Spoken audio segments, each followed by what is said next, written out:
Valhalla was a game that, going into it, I didn't know what to expect. I'd heard great things about this game, but under the same token, I was rather suspicious because just looking at the game, it looked very simple and I didn't think there was going to be much to it. I couldn't be farther from the truth.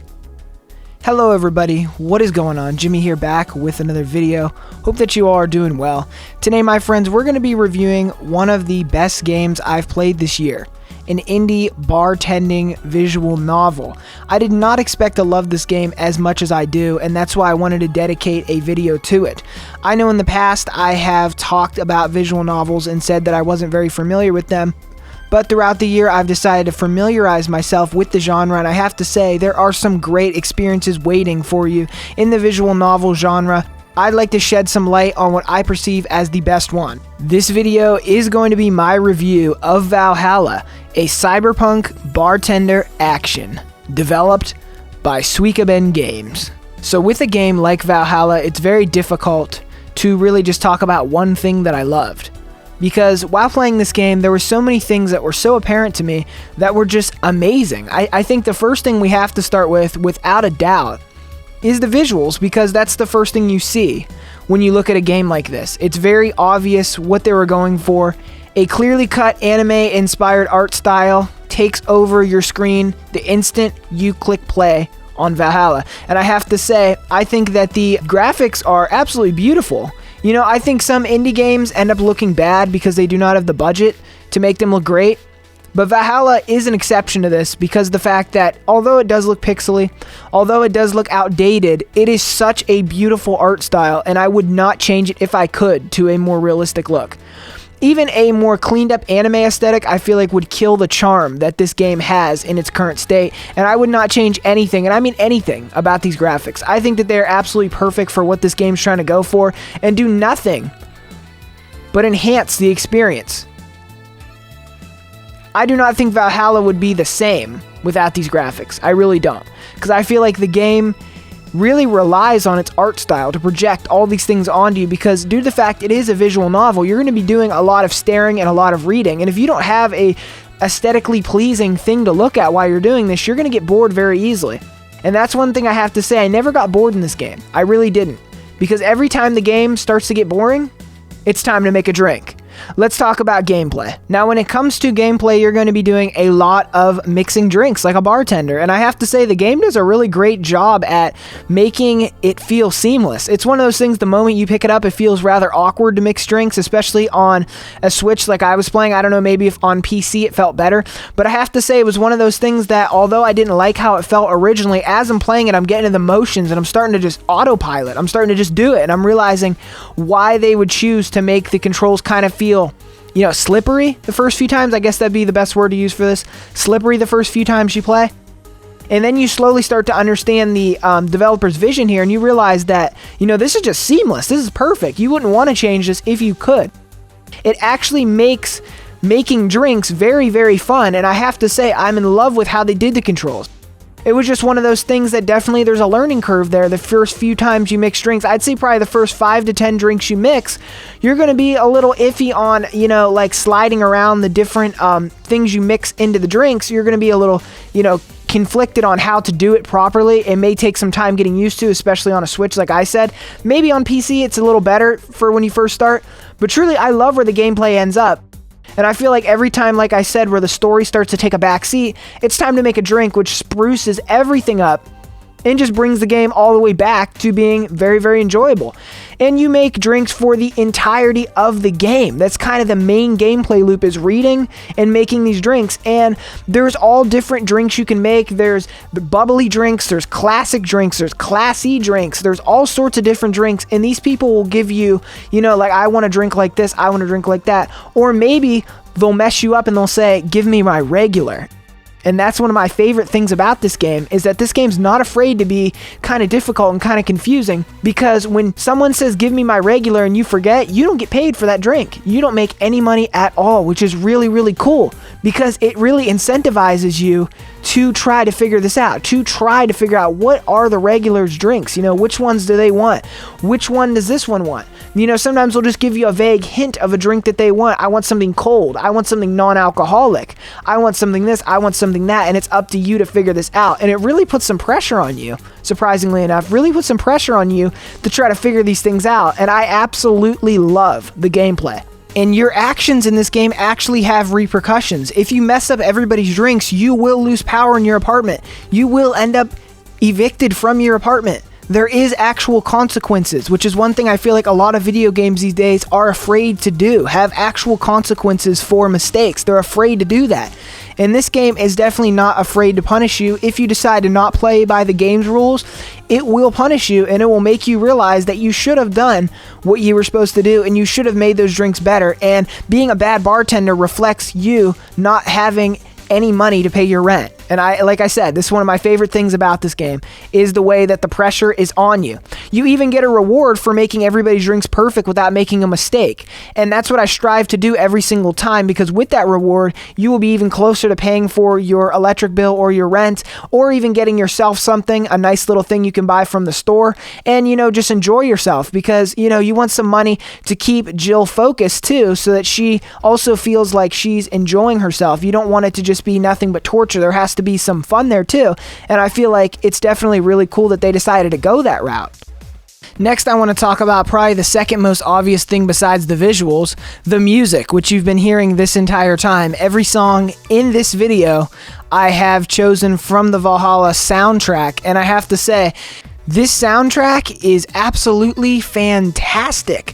I'm so happy they decided to put it on Spotify, because I stream it all the time. There's so many songs on this soundtrack that are absolutely great, but I have to say, my favorite among all of them has to be Those Who Dwell in the Shadows. This song has such an eeriness to it, has such a dark tone while still being somewhat lighthearted. It's like the perfect combination of mystery and excitement. I think it's a really great song, and I honestly encourage you all to listen to this soundtrack, whether you play the game or not. Even if this style game isn't your cup of tea, or should I say cup of beer in this case scenario, I'd say give it a listen, because truthfully, these songs on here are really, really good. I also like how the developer lets you pick which songs you want to hear.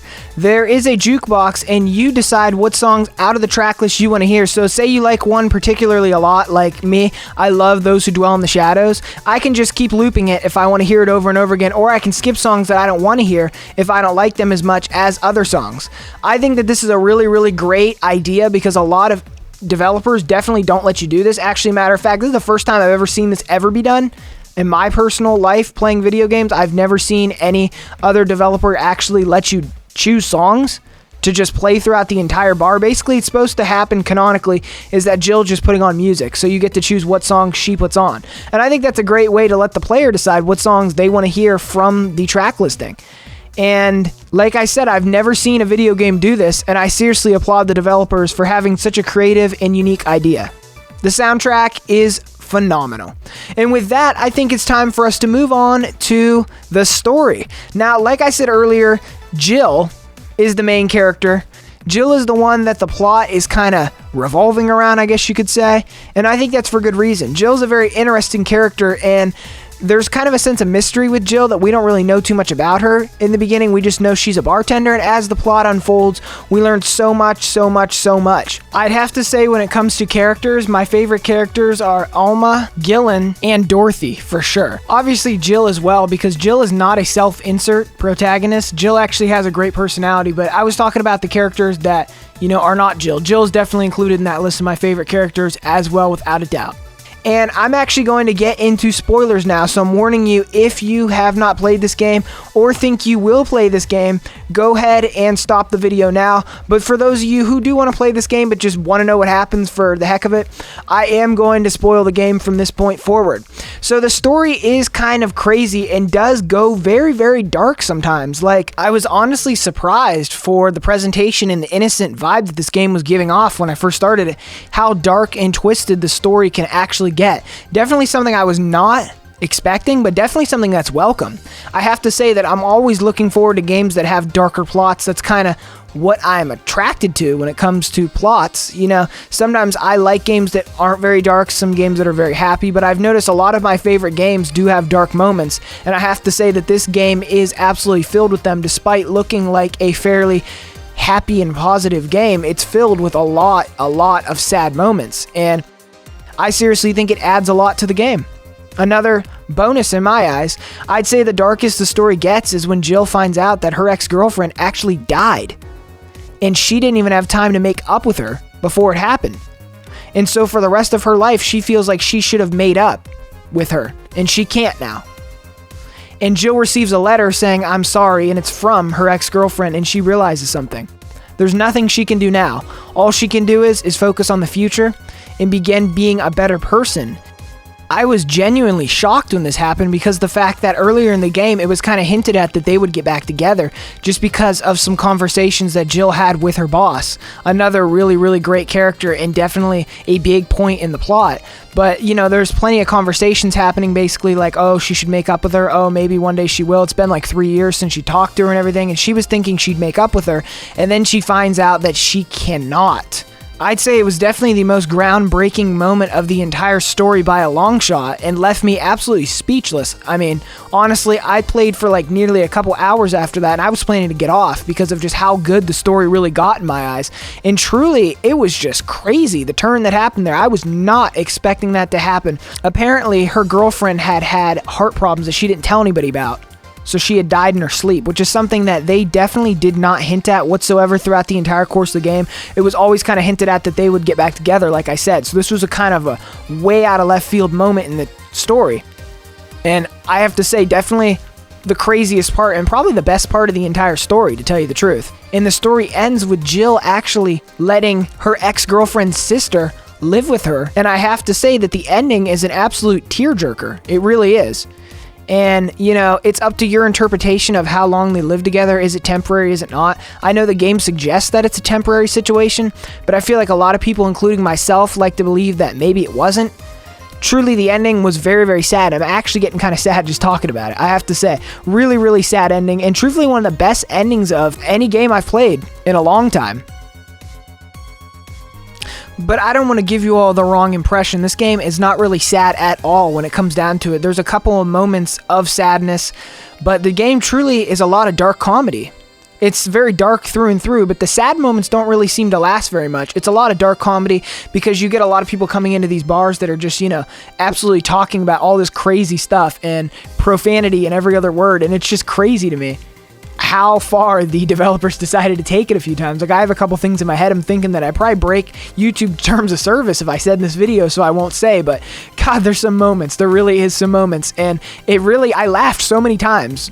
You know, video games really don't make me laugh too often, so when it does, I definitely, you know, get a kick out of that, because a lot of the jokes are never really funny in video games, and I have to say, this game has some absolutely hilarious moments, and it definitely makes playing the game a whole lot funner when you have this, you know, these regulars coming into the bar and just talking a bunch of random stuff that's just so stupid but so funny at the same time. And it's really nice getting to know what all these people are going through, and it feels so realistic, and it genuinely feels like you are a bartender. And I absolutely love that about the game. Now, to talk about the regulars in the cast, I have to say the cast of characters and regulars that come in and out of the bar are absolutely fantastic. There's really only about 2 of them that I don't like.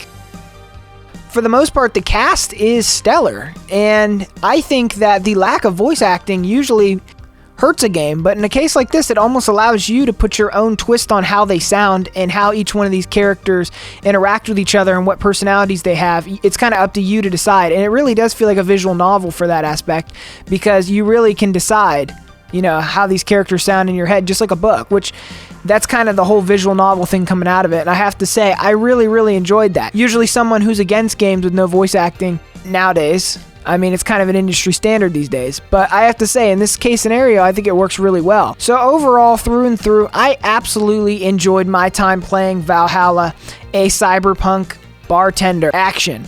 And I think that it's one of the best games that I played this year without a doubt. If you have not heard of this game, I wanted to make this video to try to convince you to play it. If you think that you have any kind of interest in a game like this whatsoever, I'd seriously recommend it, and I think you will really, really enjoy it. It usually goes for very cheap. It's on various platforms, a ton of platforms. It was actually on Game Pass at one point. Truly is a phenomenal game. And like I said, I played the Switch version. I know it's for PlayStation as well. Limited Run Games made a physical copy. I think I will be buying one. I originally bought the digital copy, but I did not expect to like this game as much as I did. So I think I'm going to actually hunt down a physical copy somewhere across the internet to find me one. I'd have to give this game a 9 out of 10.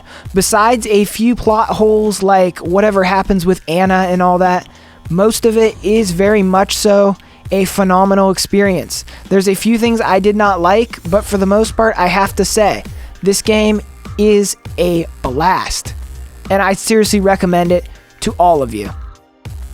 You're probably wondering, if you've watched any of my other reviews, why there is not a negatives section of this video, all the drawbacks of this game and all the problems I have with it. The reasoning that there is not one is because there really only is one problem I have with this game, and that is plot holes. Besides that, this game is pretty much perfect in every other way, and pretty much everything it attempts, it excels at tremendously. Thank you so much for watching this video. If you have enjoyed it, don't forget to drop me a comment. Let me know, have you played this wonderful game? Do you plan on playing it? Was I the one who told you about it? You know, I'd love to hear that. Thank you again so much for watching. If you stuck around to this point, I would really, really, appreciate a subscription and a like on the video. Thanks again, everybody. Jimmy out of here.